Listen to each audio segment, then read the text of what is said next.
Welcome to the 3Haunted podcast, where we bring you all things horror, supernatural, folklore, mythology, and all things that go bump in the night. What's up, everybody? This is your co-host, Ashley Lunar Goddess, Gorilla Girl filmmaker and horror-loving cinephile. I'm just your average podcast-producing badass. I'm John Thomas. Some would say that I go a little too far with my love of all things horror, paranormal, and meta, but I say, talk nerdy to me, and I'm all yours. I'm BJ Sewura, an aspiring paranormal musician who plays live for the dead because the living just doesn't want to hear me.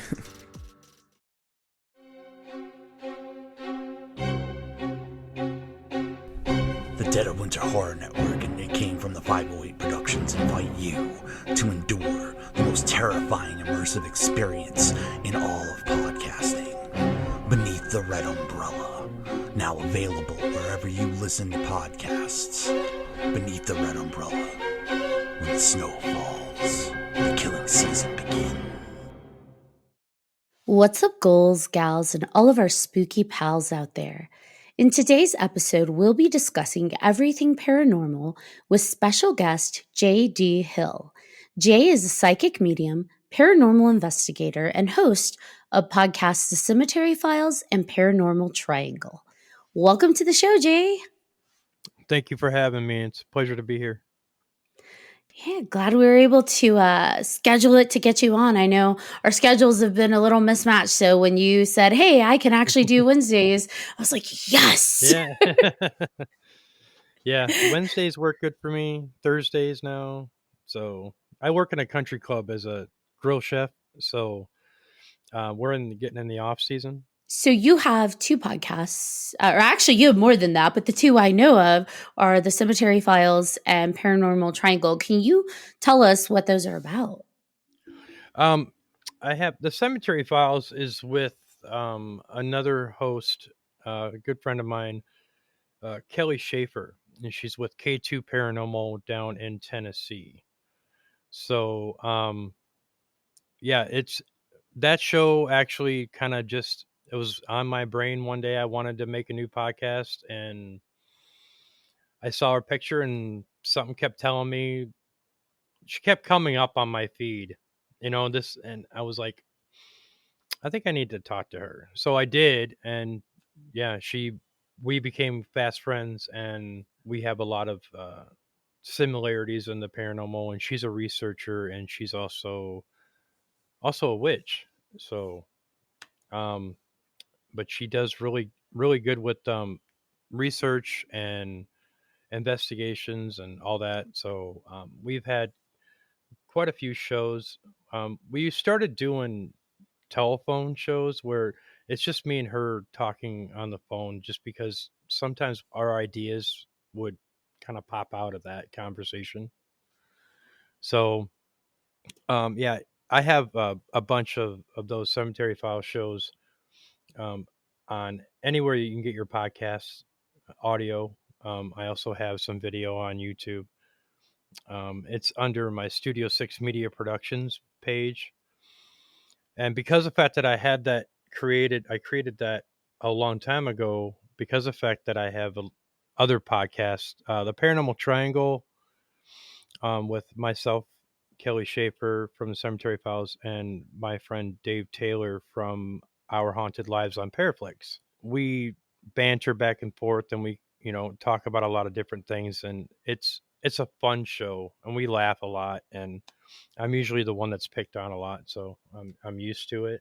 But I also have another show called Beyond the Reaper, which is a podcast about. I basically have people who talk about near-death experiences. I don't interview them per se, but I just have them on the show and they tell me their story, and then I upload it. I've had a couple so far. I kind of got away from that because my brain's always working, and I all of a sudden decided that I wanted to do another podcast. And so I came up with Studio 6 Paranormal Memoirs, which basically are it's basically the stories of my life dealing with the paranormal and all my experiences throughout the years. I really enjoy that. I enjoy telling stories. I enjoy, you know, this is my, instead of writing a book, I do this. You know what I mean? I'll tell my stories and tell my life story basically on, on a podcast. And they're all audio. I haven't done any videos yet. I usually just record my audio and then I edit it and this and that. So, but I really enjoy doing the paranormal memoirs because I've got a lot of good stories. And one of the reasons why I like to do that is when my daughter was young years ago, because she's 31 now. um she told me something. She says, "You tell the greatest stories and I'm always so interested in listening to you because you've got awesome stories." So I kind of took that. I don't know what made me think of that, but I thought about that when I was thinking about a new show, and all of a sudden I remember her saying that. And I do enjoy telling stories, and I've got quite a few. So yeah. So that's kind of what I'm doing. I just came back from Tombstone, Arizona. I'm working on my first Paradoc documentary. I got some good shots. I got some good video. I was only there for like 4 days because I can't afford to stay there any longer than I did. It was expensive, but yeah, I am working on a series of documentaries. I've got a 3-part series for the Old West, or it's called the Pioneer Bloodshed, and it's an Old West history tour and paranormal tour. I've got 3 shows for that, and then I've got 3 shows or 2 shows for Gettysburg that I'm going to do, and then I think I've got 3 shows for the gangsters in the 1920s and 30s for Chicago, which I live right now in Wisconsin, so I'm only an hour north of Chicago. That's really cool. So I'm busy, but these things cost money, and so yeah, I have a campaign up on Indiegogo to raise money for this because this is what I'd rather do than sit on my hands and do nothing. So did you, I guess my question is, I want to get into some of these stories if possible. Mm-hmm. Um, do you have any recent ones that really stuck out? Maybe in Arizona or So I'll tell you, I'll tell you a little story here. A side note.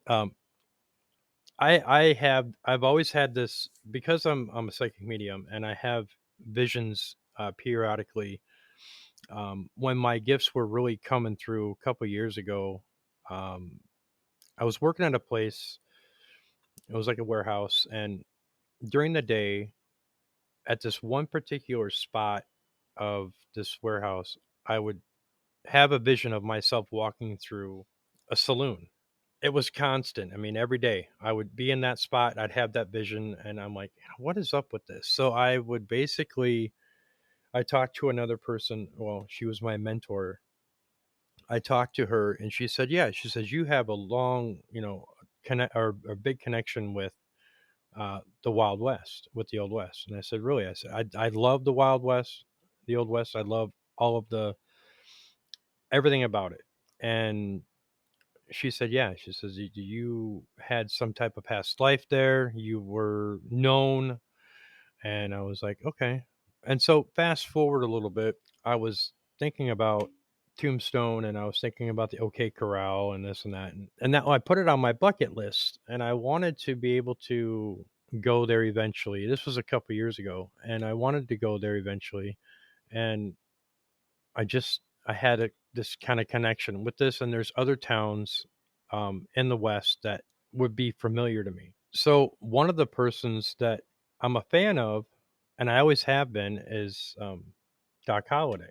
They made great movies about him and the OK Corral and all that stuff, and I just thought that was pretty cool. But there was one time I was trying to think of what his name was, his real name, which was John, and but I was really intently thinking of it, not knowingly that what I was doing was kind of basically tapping into his energy. So that night I went to sleep and didn't really think anything of it. And usually I get a lot of my visions and a lot of my stuff before I go into REM sleep. And all of a sudden I had this face, which was his, like, zoom right to my face, and it scared the shit out of me. And basically he said, "What do you want?" I must have connected somehow with him because I know that he is one of the few gunslingers and gamblers of the Old West that has not crossed over. I basically just said, I was just thinking about you, dude. Sorry. I'm a big fan of yours and da da da da.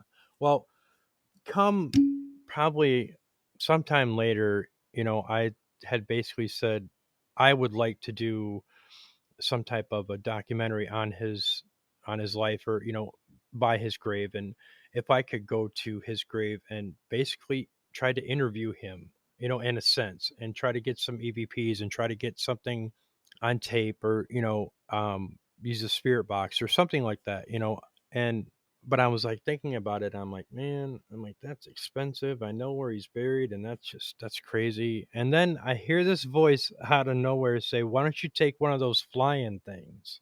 And so I knew where that came from, and I knew who it was. And I'm like, yeah, I ain't got money for that either. So when I went to, so fast forward, when I was going to Tombstone, I basically said, I would appreciate it if you could be there. And lo and behold, when I got to Tombstone, I went into Big Nose Kate's bar right there, and it has pictures of Doc Holliday and all this other stuff and the history. And the building itself had basically burnt down years ago, but there was still parts of it that were still left, and part of the bar was still there from the original building and this and that. I could feel somebody sitting next to me when I was there, and I was eating dinner and this and that, and that was about the only, me and another person were in this place. And so, but I could feel the energy, and it was really pretty cool. And of course, for tourism sites, I mean, the ladies there were basically kind of scantily clothed, to be honest. And I heard this, like, holy crap, or holy shit, and I was like, yeah, that's kind of the way it is. And it was really kind of funny. I could hear him talking, and he was basically very critical of the building and of the pictures that were on the wall, and you know the different things around Tombstone, and talking about the OK Corral and everything. And he's basically saying they don't really know how it went. They only got secondhand stories. And so when I was done, and when I connect with a spirit or connect with somebody who's trying to talk to me from the other side, it's basically sitting next to somebody and listening, not intently listening, but you're kind of, your friends kind of, flapping their gums and just talking, and you're just getting bits and pieces. That's kind of what it was, because I wasn't totally in tuned because I was eating my dinner. And when I walked home, or walked back to the cabin I was staying at, he was, I could hear footsteps, literally hear footsteps. He was walking behind me, then he was walking in the street on the side where it was all gravel. And I had to stop, and I'm like, and then the footsteps would stop, and then I would walk again and hear the footsteps again. And I'm like, okay. And I knew who it was. But that was one of my experiences there. It was pretty cool, but it's really, really commercialized, you know. Um, even going to the Boot Hill Cemetery, that was pretty cool, but it was really commercialized. I mean, it was just, it kind of like lost its luster. You know what I mean? So Now, you mentioned when you connect to spirits, you experience it a specific way. When did you first realize that you could connect to spirits? that I actually acknowledged it was probably, I don't know, maybe 10 years ago. I always knew that there was something there, and like I said, with my paranormal memoir show, I have got, I'm 3 stories in about when I was in my 20s, and another story, and this and that. But um, yeah, I always knew that it wasn't so much the fact that I was into the paranormal; it was more or less that the paranormal was into me. And yeah, so that's the best way to describe it, because even when I wasn't looking, it was always there. Do You you know, think that there was a reason for that? Like almost like I don't know if it's a calling or just, I was born with it. yeah, but I feel Yeah. like when things happen in your life, maybe, or like I feel like we've interviewed a lot of people, and the running theme is that your gifts are revealed to you when you're ready for them, but also for some of them for reasons, right? Have you ever felt like that? Yeah, I didn't realize that my gifts were from my father's side until later. I like I said, I had experienced a lot of different things when I was growing up, and I felt different. I felt I wasn't like everybody else, and my mind was always racing and always like going. And in one of my shows, I discussed this when I was younger, when I was in like under 10. There were times where the energy would kind of come over me, and I would kind of be solace, and I would hear voices in my head, and it would sound like standing in a room with a bunch of people at a dinner party that were all talking, but you're wearing earplugs. You could only hear the muffling. You can hear the conversation, but you can't make it out. But it was almost like say 50 people in a room talking amongst themselves at like a dinner party, and I would get that, and I would kind of feel beside myself, and I'd never understood what that was, but it was really weird. And I would experience that once I got past puberty, it, they kind of stopped. You know what I mean? And then after that, every once in a while, I still get that every once in a blue moon. But it wasn't until I had, and when I was 42, so I'm 53 now.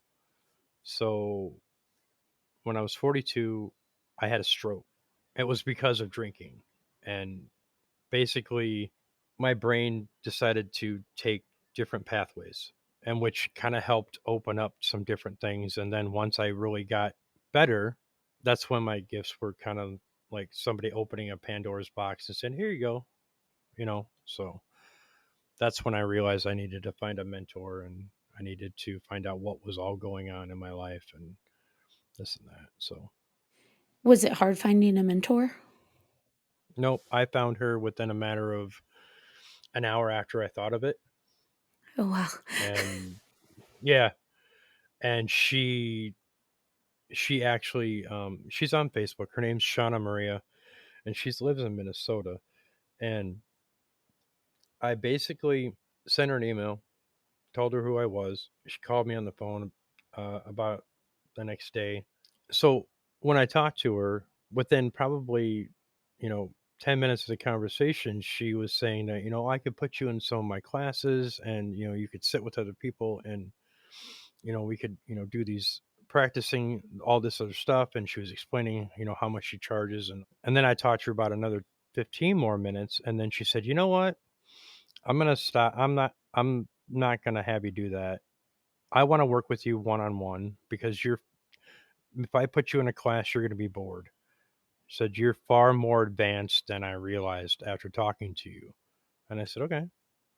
So I did for 6 months. I worked with her one on one. I would talk to her on the phone, and we'd do voice or video chats and exercises and meditations and stuff like that. And she's been a really good friend of mine. And, I owe a lot to her. So, but yeah, so that was probably 5 years ago.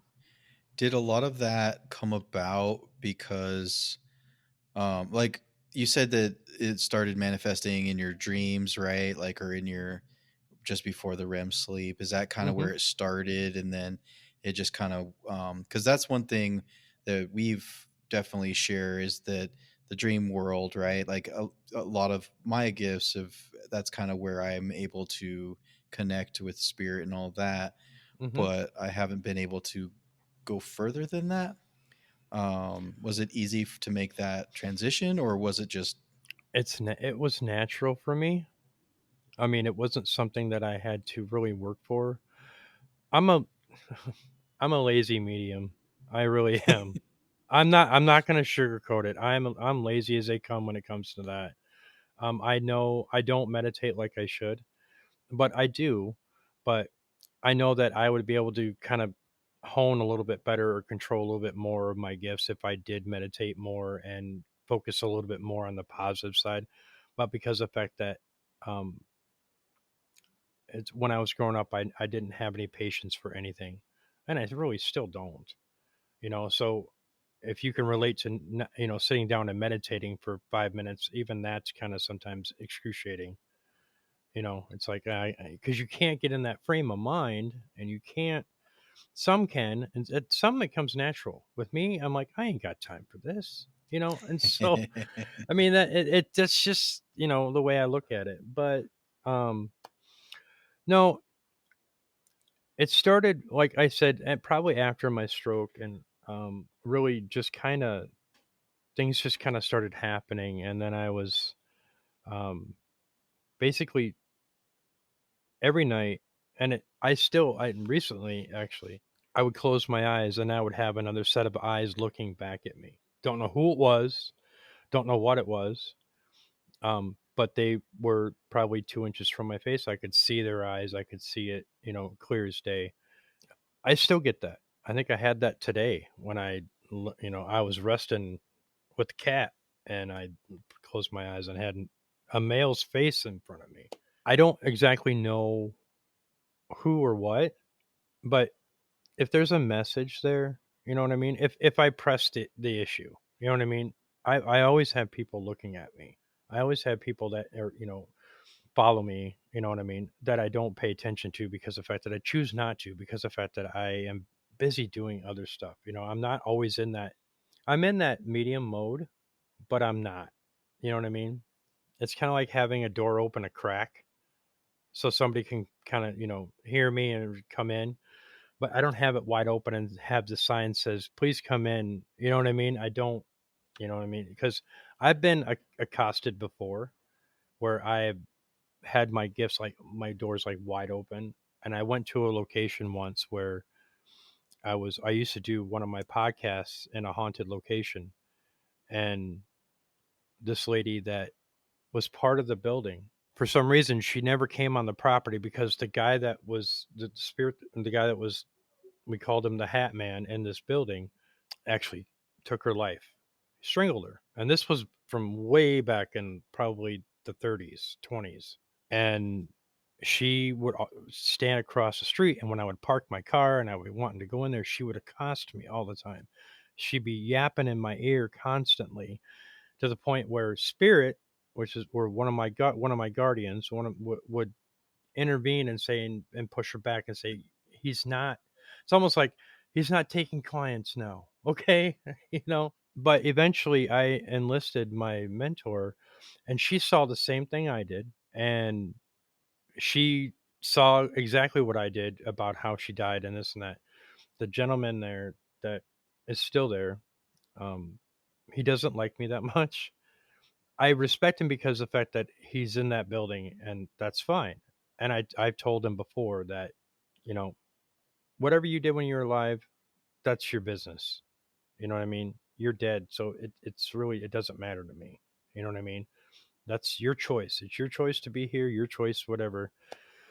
And so it was kind of like a working. It's kind of like when I would do my podcast, it was kind of like working with an employee that or a coworker that just kind of put up with you. You know what I mean? And like, yeah, I work with this guy. I don't really like him, but he's a coworker, so you know what I mean. That's just kind of the vibe I got. I did a podcast once with Our Haunted Lives, and that's on Paraflix actually. And he was in the room, and I knew he was there, but I don't know why. But he was in the room, and I was in the upstairs, one of the old bedrooms, and I'm doing this interview, and there's Dave Taylor and Christy. Christy was there, and the other host, and she was talking up a storm. Well, the spirit that was next to me, did not like that because he didn't think that at that time women shouldn't be so outspoken, and so he was physically manipulating through the internet, through the computer, making her ill, and she didn't know why. She says, I feel like I'm going to get sick. I said, yeah, that's the guy probably standing next to me. And she's gifted. And she said, you need to tell him to stop. And I said, okay. And I did. But as the interview went on and it ended, I had out my recorder.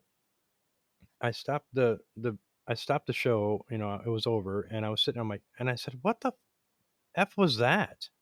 Why did you do that? And then I played it back, and it was this, "Rah, rah, rah, rah, rah, rah, rah," and I couldn't understand a word he was saying, but it was something probably too not so nice. And I understood that he just didn't like women. And I was like, okay, don't do that again, please. you know? So, yeah. So I've had different experiences in different places. So if I ever go to this place, he knows I'm there. Like I was sitting there talking to the owner one time last year or something like that about Halloween or something like that. And I had seen him in my mind's eye walk around the corner. And the first thing out of his mouth was, "What the hell are you doing here?" And I was like, I just ignored him. But I have that, I can acknowledge it. I experience it. That's been basically my whole life. Being that you've experienced the paranormal in some form your entire life, were you ever afraid of it, or was it always just kind of normalized for you because you grew up with it? I guess in a sense I was afraid of it, but I was more into the mystery of it. You know what I mean? So that kind of took the sting out of it, or the fear out of it, I should say. You know what I mean? I was like, "Oh, this is really cool." I mean, I grew up when I was a kid. I'm a 70s kid. I grew up watching Scooby Doo, you know, and thought that that was the coolest thing ever, and that I wanted to be just like those guys. You know what I mean? And always, wanting to on Halloween, wanting to go to, makeshift haunted houses and stuff that my parents would never take me to. But knowing that when I was growing up and I was probably 13, we lived in Missouri, and there was an old house, a mansion that was right underneath in this small town under this bridge.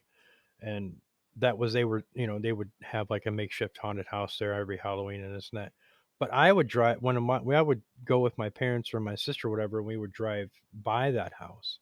I would always feel something was there, not knowing or not realizing when I was 13 or whatever years old. I wasn't, but I kind of felt weird in that sense, and I'm like, that place is spooky. I would really like to go there. What 13-year-old says that? I mean, this place was creepy. Had a big stone wall around it, and yeah, it was just. I grew up thinking that Michael Jackson video Thriller was really cool because of the fact that it was scary. You know, and yeah, so it's just things like that. Halloween has always been my favorite holiday. I would say, I mean, I love going to all the haunted places around wherever I have the chance to go. Like, I've gone to some cool places in Scotland recently, and I just love to go to all these places. The one place that I have a reservation, and Ashley has this reservation too, is like going to like asylums, right? Like, not the funnest place to maybe do an Right. investigation. Have you like how do you feel about going to those types of places? Um, sensory overload. I could go. I've been invited to go, but I never have. It's because the fact that spirits see my light, and they see the inner workings of me, so to speak. I'm kind of open, you know what I mean? So they kind of see me for what I am. I don't try to hide anything spiritually.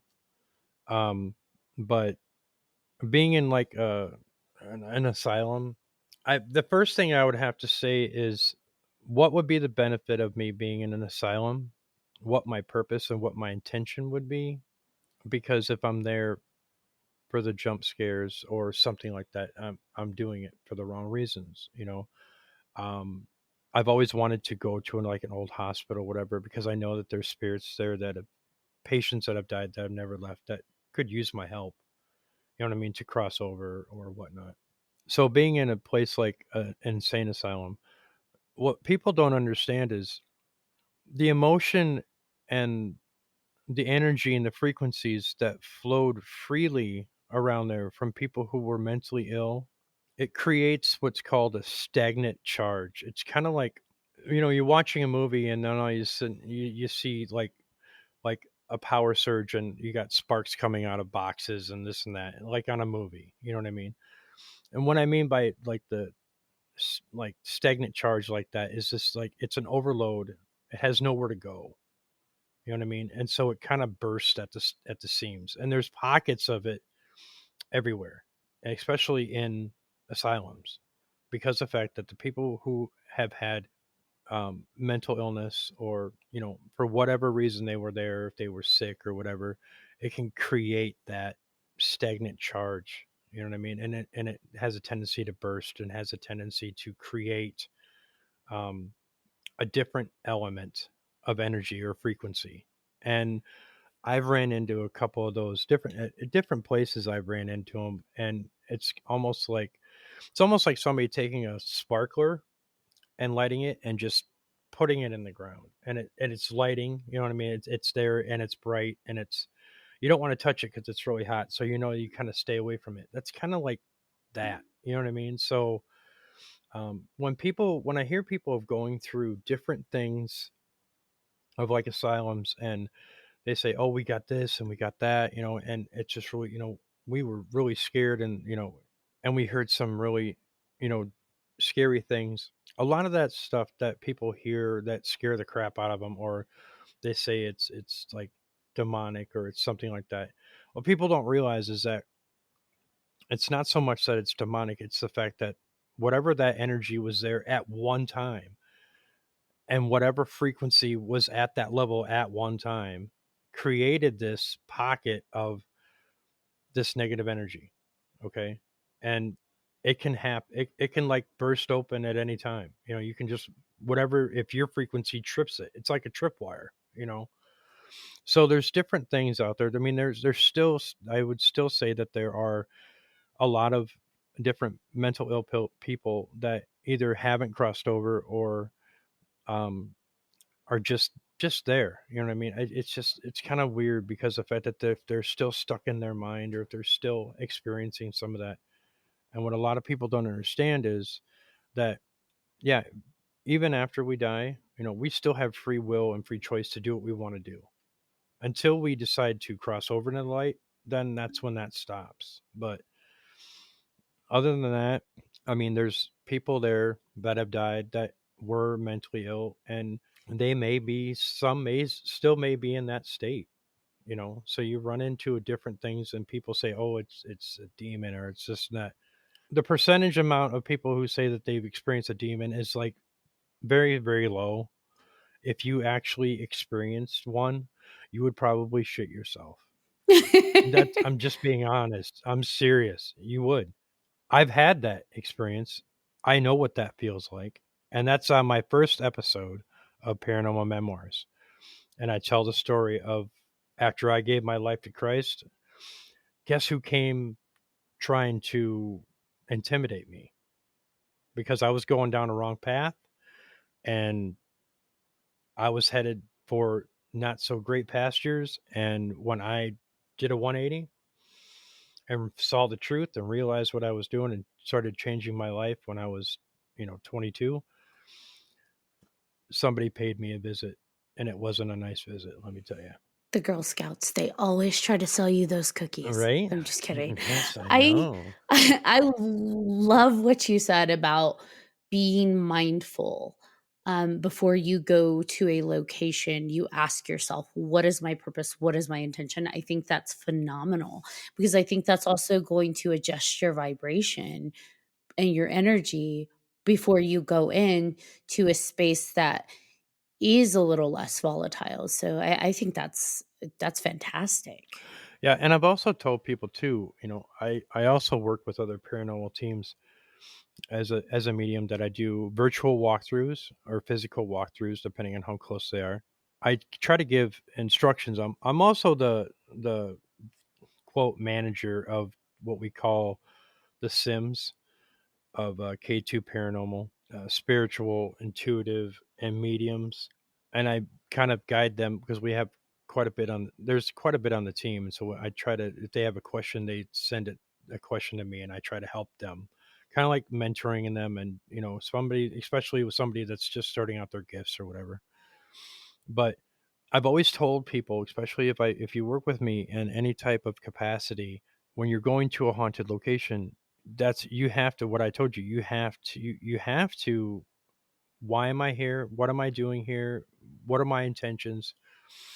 And then once you realize that, you have that in your mind, and that you're saying that this is what I'm doing, and then right before you go into a location, you always kneel down before the location, because you're asking for permission, and you're also giving thanks for being there at that time.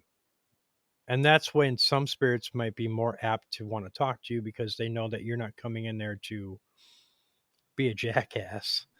Yeah, I've actually heard that from a few people that you know you go in, you ask for permission, you say that you're here with light and love, and you're not, you know, here to antagonize and all of that. And I think that's amazing, and that's what like I do whenever I try to go into places and all of that.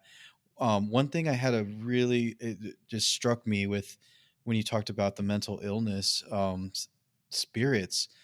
My biggest question is like, if you are mentally ill and you're living, you know, in the 3D world, and then you die and you don't cross over, are you still stuck with that illness? Does it go away? Or because I know like if you cross over, then you're not in your head anymore, right? You're in You're right. that. You're not. Yeah, all that stuff is shedded. You know what I mean? Right. You get to your genuine spiritual self. I mean, Right. whatever God has planned for you, whatever. If you've got to go back to school, or if you've got to go over here, you know what I mean. It's just like all that. But that's always been a different question for me. Is I always ask myself, or I ask spirit, that is, you know, do some of these mentally ill people still have that? You know, are they? And it depends on the person, depends on their lives, depends on what live they're on, depends on how many times they've come back, depends on how many, basically what they signed up for. What does their Yeah. soul contract say? You know, is it something that they they signed? They said, when I die, I don't want to know, I don't want to not experience what I was experiencing. I want to be able, if I was sick, I want to be able to still be sick. I want to, because that's part of learning. This is the hardest planet to learn anything on. Yeah. Easy, hands down. So when you have your soul contract, that you pick everything. It's like going into a grocery store and saying, I want some lima beans, I want some barbecue sauce, I want some of this, I want some of that. You have all that. So this is part of your learning and part of your growing to ascend into a higher realm. You know what I mean? So it depends on the person. I can't say that every one of them, every people with mental illness does that. I don't know for sure, but what I've experienced, or what I've come across, is the majority of the time that person's, if they haven't crossed in the light, they're still going to experience that.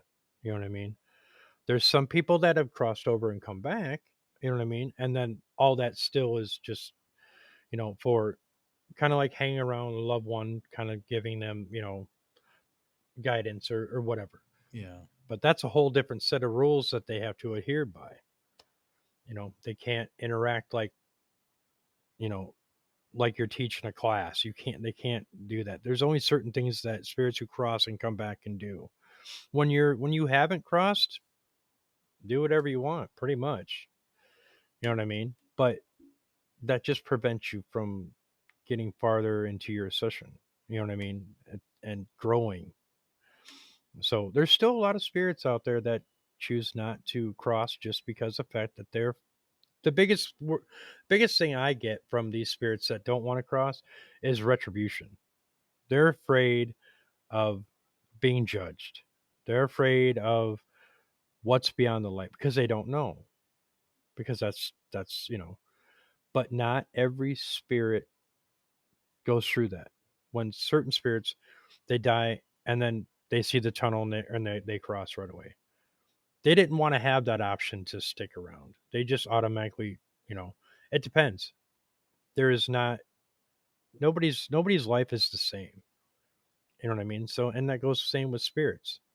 Do you think that some spirits, some ghosts, hauntings are part of the soul contract? Like they're there to teach people that are still, of the corporeal world, lessons.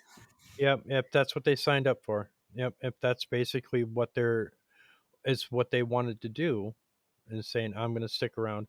Like case in point, my main guide is my grandmother.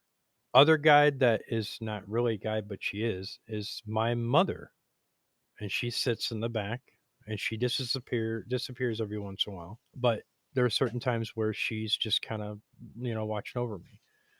I went to see my grandmother because she's buried right next to my mother, and it was when I was just kind of starting to get into my gifts, and I went into the cemetery, and I wanted to have a conversation with my mother and my grandmother and my grandfather and da da da.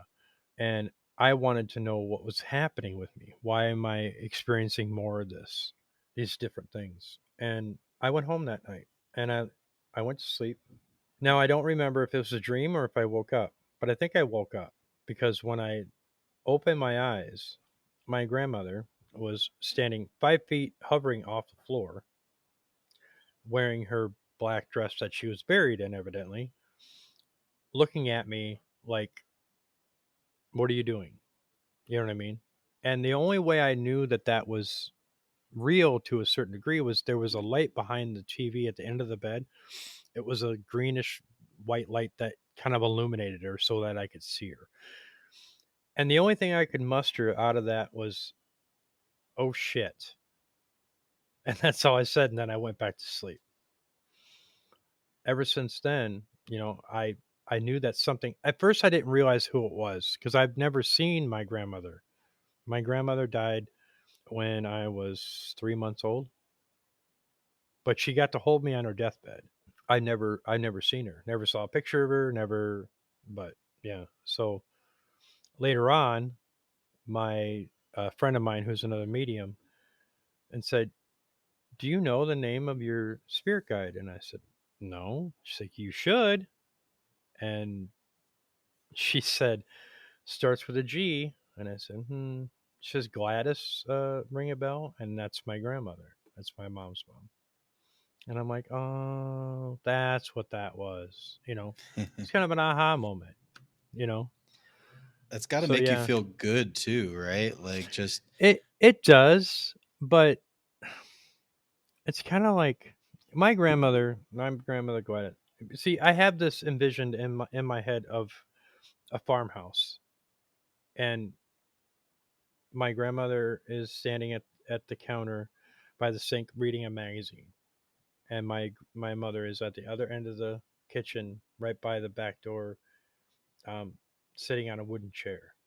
And I don't always interact with them, but there's another doorway that has kind of like a shield, like a force field type thing, that there's a like a waiting area right underneath the stairs that spirits can come and go. And if they need my help with something, they stand at that doorway before the kitchen. And then I have a big like wooden picnic table type thing that's got two other guides that I have that sit at the table that are Native American. And sometimes I'll sit at that table and sometimes I won't. That's the way I have to envision that to make it work for me. You know what I mean? So, and to make it, if it makes me feel good, I mean, yeah, I know that I'm surrounded, but it's kind of invasion of privacy. I mean, I don't always like my family kind of hovering over me, but I get it. But that's um, funny. you know what I mean? It's just kind of like, yeah, you know, but yeah, it's just kind of different. But Do you know how you first connected? Like, so when you connect with your spirit guides, or like, was there a tool or something that helped you really hone in on them, who they are? Because I've been struggling myself with who mine are, and I'm not sure how to connect with them. you just gotta ask. I mean, I guess I It don't it have. it, It's not as it clear to seems weird. me. No, it seems weird. Don't get me wrong. It's different for everybody. Okay, I mean, Yeah. so, and I will say this, and I stand by this 110%. Mediums know mediums, and there is not one medium or gifted person that is the same. We are all different. We all have different makeup, different gifts. We might have similar gifts, but there's something that you can do that I don't do. You know what I mean? Or vice versa. You know what I mean? Everybody has something within inside themselves that they do that nobody else can do. Or they may do a similar version of that, but you do it your way. You know what I mean? So that's the one thing you have to realize too, that not every mediums are made the same. That would be pretty boring, actually. But I will tell you that when I asked, I was trying to figure out when I had, if you've got a vision of somebody, if you get visions and you see somebody sitting there, you see this person in your mind a lot, then there's something to that. And you just need to ask your guides, what or who do I keep seeing? You know what I mean? What's the name of this person that I keep seeing? When I was laying in bed one time and I was trying to figure, I kept seeing this Native American, and I was like, why am I seeing this? Well, I asked Spirit, and I asked this spirit, I'm like, okay, who are you? Or, where is this? What's the name of this? Or where am I getting my information from? That's what I asked. And I can't remember. It was a long time ago, but I can't remember exactly what the spirit said. But um, it was Lakota, and it was another word for God. And I'm like, because I had to look it up on my phone. I'm looking. I'm like, what is this Lakota word? And that's what came through. And I looked it up, and it was like a form of God, a deity. I'm like, oh, okay. Well, then I come to find out who my Native American guide was, and it said Standing Bear. Well, Standing Bear is a known figure in the political world back in the day. It's funny because there's a certain political tie to me and my name. And it took me a while to figure that out years ago, that I'm the descendant of William Henry Hill, who was good friends with John Adams and knew President Washington. And he was one of the first district attorneys of North Carolina. He was the first one appointed by George Washington. And I was like, oh. So it all ties in.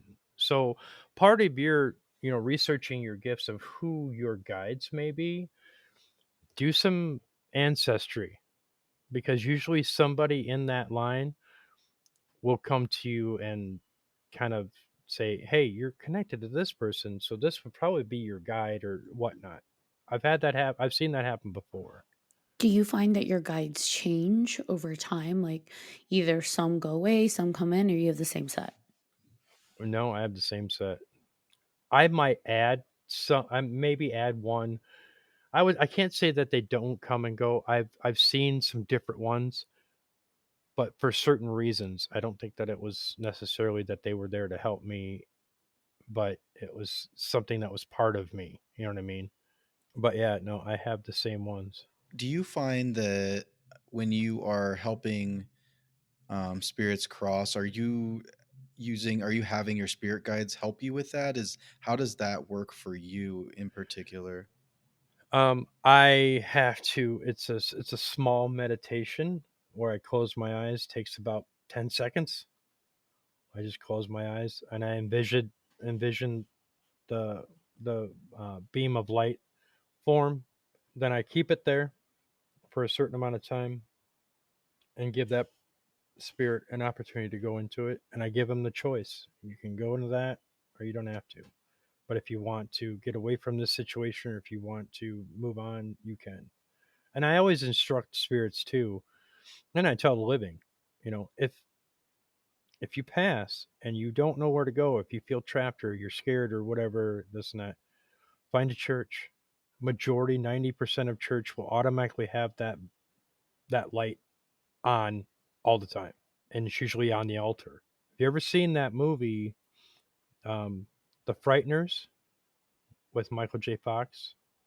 Yeah, it's a And when great he's one. looking, I love that movie. When he's looking into that church and he sees that light, that is not a false thing. That's an actual true thing, where spirits, that as long as the church is grounded in faith and grounded in, and it's been, blessed, and you know and it's not, the intentions was that it was supposed to be what it's supposed to be, yeah, there's always going to be a light there. I've had to help a spirit move on from a distance, and the lady said after that, um, she knew that her husband wasn't there anymore. That's really cool. Have you ever encountered a location or a situation where you're going to help someone where your spirit guide team or your own intuition tells you this isn't the space for me? Yes. um, I get, I help when I'm prompted to help. You know what I mean? Or I'm Hmm. guided to help. There's been times where I'll be driving by. I can drive by a building and tell you if it's haunted or not. I can look on TV and see if you know what I mean. It's just, it's a natural thing. But if there's some place that somebody says, "Oh, you need to go here," and I'll give you a story on that. Somebody, a friend of mine, my camera guy that I work with, called me one day and he said, um, "There's this lady that's calling me that's got this farmhouse, and she's says it's haunted, and she's just moving in and this and that. She doesn't know what she's going to do with the property and this and that, da da da." And I'm like, okay. And so I kind of, remote viewing is, I also do that. So I was kind of remote viewing it, and then I saw this lady walk out of her house, and then I saw this big monstrosity of what looked like a demon. I don't know what it was, but it was attached to her. And I told my buddy Josh, I said, absolutely not. I'm like, no. Actually, I got to back up, because he called me and he says, I'm getting ready to get in the car, and are you getting in your car? And I'm like, yeah, I'll get my car. And something told me to wait to remote view that place. And then I did. And that's when I saw what I saw. And I called him back and I said, I don't think about that. I don't think this is a good idea. He's like, you know what? And it's kind of weird because I'm feeling the same way you are. Come to find out later on in the last year, his gifts, he didn't realize he was gifted, but he really was. And he actually has become quite gifted.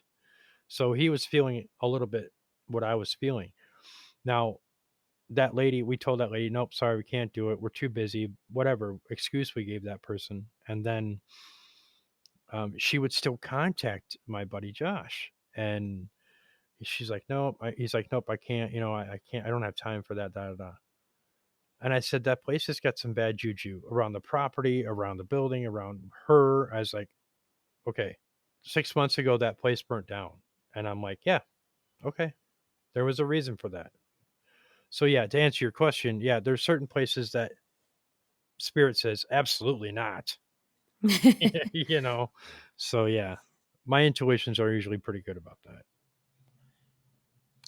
Yeah, I enjoy going to all of these different places to try to connect with spirits. And what I like to do is I've been bringing my violin and just play Hmm. music. And for me, it's just been kind of a good way of connecting without just asking questions, right? It's kind of like my way of being like, hello. This is my way Right. of saying hello and bringing some good vibrations in. And also, music is kind of a language of its own, right? It's a good conduit, especially a violin. Yeah. Yeah. Oh, yeah. It's a great conduit. Yep. It's a Why the Is soothing. violin? Because the frequency of the violin is just, it's really, it's just soothing. You know what I mean? Kind of like piano is another thing, but s- the violin is so, what's the word I'm looking for? Elegant in that sense, yeah. especially going to an old building. Especially if you ever go to Gettysburg, take your violin with you. Oh my gosh. Yeah. Oh yeah, yeah. That's That exciting. Yeah. that time frame, because of the fact that back in the day when a lot of the people that were in the Civil War, a lot of those men would play the violin to soothe some of the soldiers because of the fact that they were shell shocked, or they were, um, in gunfights and they were shot themselves or whatever. That type of music with violin, especially down south, is common for joy and soothing and whatnot. And I just listened to a video of a girl 12 years old do a violin set with the piano player. And what I realized that was it was so soothing that it made me feel good. You know what I mean? Mm. So that's something that if you're very good at the violin, then by all means, I would take it everywhere. If that was the way to communicate with spirits, by all means. I mean, that's awesome. I think different instruments, depending what you believe in, I think different instruments speak to different chakras or Yeah. energetic Hmm. points within the bodies. So Oh for yeah. me, I feel like it's interesting your connection with the violin, BJ, because I feel like the violin really has a strong connection to like the heart chakra and Hmm. like the empathy gifts. Right. So it's Yeah. funny that that's your instrument of You choice. see, him being gifted, just like I'm being gifted, he has a gift that I do not. You know what I mean? Doesn't always happen that way, but music has always been something that where I play guitar, but I'm not very good. But I've created music that is soothing. But so I have a love for passion for music. You know what I mean? Especially that one's music that can move you. Hmm. And there's different frequencies that with music, especially like piano or violin or whatever, it does something, like you said, to the chakras. Hmm. So yeah, I think that having music involved in some type of paranormal, that's a great idea, actually. I mean, that's something to look into. Yeah, I mean, I've been doing it for a while. I did it in Scotland. I brought it, played it in a cemetery late at night, and just that's the thing. It's been fun. It's been one of those things that that I'm trying to make like my own because I'm not very good. It's kind of like a way to practice, and then Right, hopefully right. they'll like it. And even if they don't, they can let me know, right? Right. No, but I highly doubt that they would tell you to stop playing unless you were totally terrible, but and making it screech, but I don't see that. But no, I think that that is something that you should do a video on that. Seriously, you should have somebody record you while you're doing that, while you're running voice recorders. I am going to the Abbey Monastery in Canyon City, Colorado, here this Saturday, and I'm gonna bring my violin, and we'll definitely Nice. do that. And that Yeah. building's great. It's got a great acoustics. Oh yeah, I play it in their chapel, and we've gotten a few things the last time I went there through the spirit box, and so hopefully we can get it again and Yeah. bring them some joy. Like why not? Yeah, that'd be cool. Yeah, I would love to see that video. That'd be awesome. Hit record, BJ. I will send it to you. Yeah, we'll cover all the bases for that. Nice. Nice. And it is starting to be the holiday season, so I think you play like Silent Night or something on your violin, don't you? Yeah, I can It's play very that. on theme. Right. Right. Right. No, I know we're starting to get to the top of the hour here. So, are there any questions or final thoughts we want to share before we wrap this amazing episode up? No, I think that I mean we kind of talked quite a bit about a lot of different things, and yeah, once I get on a roll, I don't kind of shut up. So No, I love it. I love the stories you've been sharing. This has been great. I'm really curious to go and dive into your other podcasts. I love that you're exploring near death experiences. With that said, what's drawing you to have an entire podcast focusing on that? just to be able to give people a voice, a release, it's basically kind of like therapy, you know, for them to release that angst if they have it, or kind of just be able to tell their story. People want to be able to tell their stories, and when you unload a story like that, or even if it's just a normal story. People, the power of the spoken word is just incredible, especially for like therapy purposes. People who have that near death experience, they want to tell people, but they're afraid to tell people because of the fact that not a lot of people, they feel that won't believe them. You know what I mean? So I wanted to give them a platform that they could feel at ease and be able to tell their story without somebody hovering over them, asking them constant questions. I just wanted them to, you know, I'd introduce them, have them on the show. I would disappear. I would record you, and then you could just tell your story. Hearing multiple stories, are there any common threads that have jumped out at you or anything, any moments of, aha, this clicked into place for you? Um, no, it's actually because I've only got 2 episodes, so I kind of dropped that when started something else. But I'm open to listen to a lot of different stories. You know what I mean? I kind of wanted to get a Yeah. collection to get people to have a different view on NDEs and what they entail, and everybody's story is different. They can have Yeah. similar aspects, but something different. It's a great dialogue to have, and I love that you're normalizing or trying to normalize the conversation for them, but also for other people who haven't experienced it. Hmm. Yeah, they get an understanding of what it is instead of being afraid of it. Yeah. People. There's a lot of people that are afraid of the paranormal. A lot of people are afraid of the near death experiences and whatnot. So it's kind of like I just want to try to rest assured to bring that to people and say you don't have to be scared. You know, unless you're totally a jackass and you're provoking and your intentions are garbage, then you're gonna get what you get. You know what I mean? And And you don't throw a fit. right, yeah. I'm just I've always told people that it's always been about being respectful and asking the questions that you want answers to.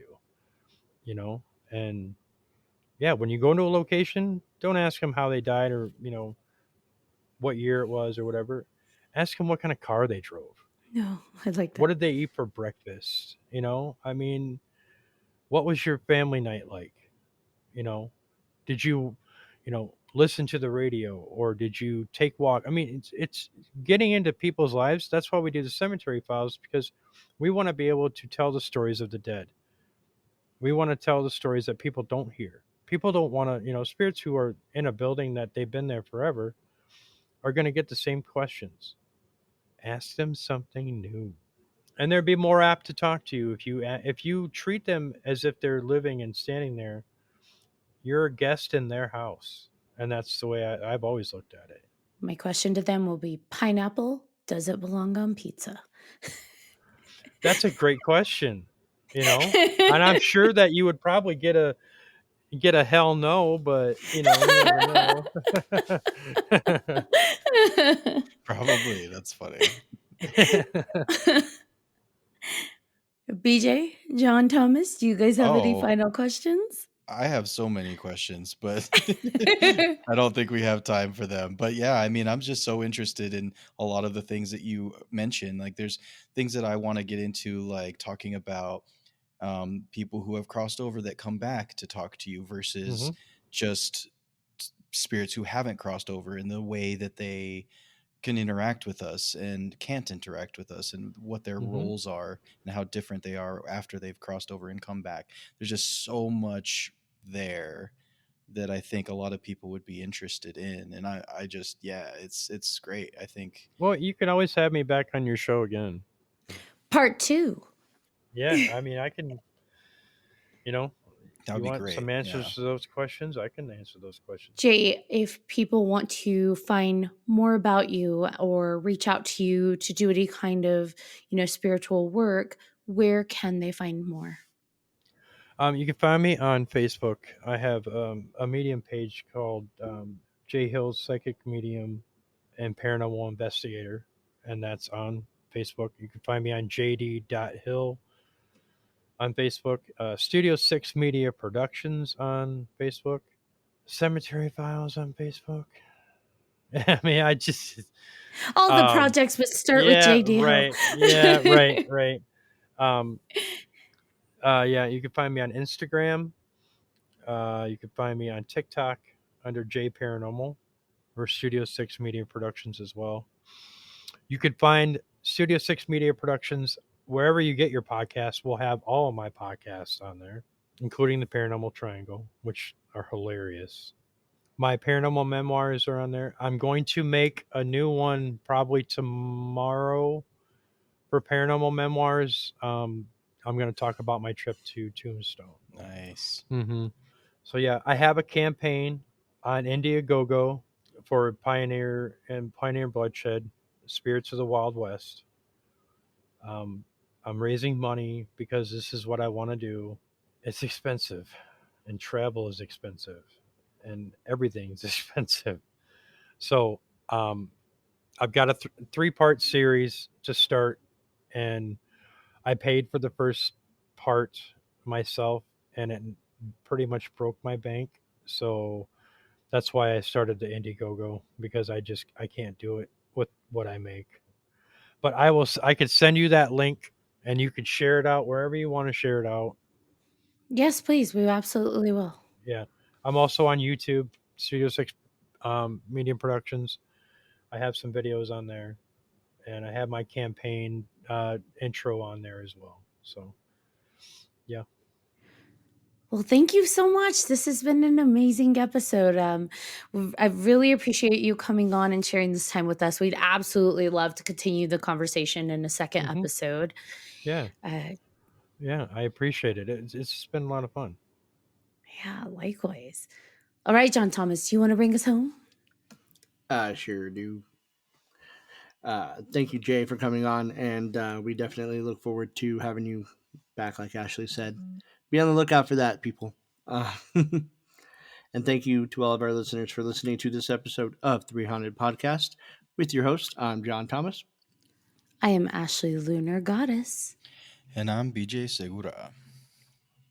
If you have any questions, comments, or episode suggestions, please feel free to email us at 300podcast@gmail.com. And if you haven't done so already, please like and follow all of our social media. You don't want to miss amazing guests like Mr. J here. Also, don't forget to check out 300podcast.com, where you'll find all of our past and current season episodes, as well as guest information and all kinds of awesome merch. Until next time.